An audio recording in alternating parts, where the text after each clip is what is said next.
I think the U.S. and Western forces have way too much invested into Ukraine to allow Ukraine to fail. Essentially, is what I'm getting at. Um, like to be brutally honest about this war, like the West is absolutely providing support um, to Ukraine, but they're at the same time like it's a massive benefit. This war is a massive benefit to the West. I mean, it's massively profitable for the West. So that's why this war is continuing to be fought. They could have easily sent in um, the kind of equipment needed to make this war go by real fast. They didn't. Uh, it's um, it's a very cheap price to pay to deplete one of your largest adversaries' military forces without dropping a single drop of U.S. blood or other Western countries' blood. They're okay doing that with lives that aren't from their country. It's unfortunate.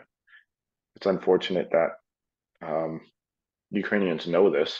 They absolutely know this, but they don't have any other option but to accept the help, what little help they get, with the hope that it'll be enough to fight off this Russian invasion into their country.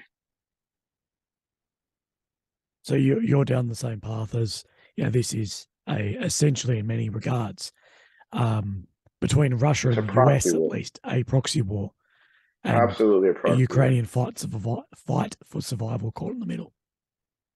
Yeah, yeah. I mean, definitely. I think there was a lot of corruption happening here in Ukraine before this really kicked off.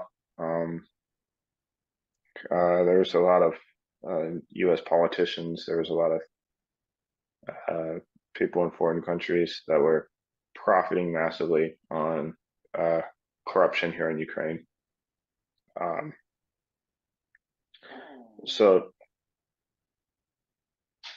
I think too many people put their hands in a cookie jar that they shouldn't have had their hands in, and it got to a point where somebody was somebody said fuck it. Putin said fuck it. I'm just going to go for it. Putin made a really stupid decision and said I'm just gonna take it. He wanted to take Kiev. This is my personal opinion. I don't have enough to back it up, but I think he wanted to take Kiev because he was tired of having his fucking oil. And 90% of his GDP comes from his export of oil, if I'm not mistaken, oil and gas. And that was getting fucked with in Ukraine by shell companies and corporations because why not Ukraine? It's the most corrupt place. No one's going to bat an eye. So there's a lot of people, from my understanding, profiting off of that. They piss off Putin. Putin said, "Fuck it, I'm going to take the city," so they stopped doing it.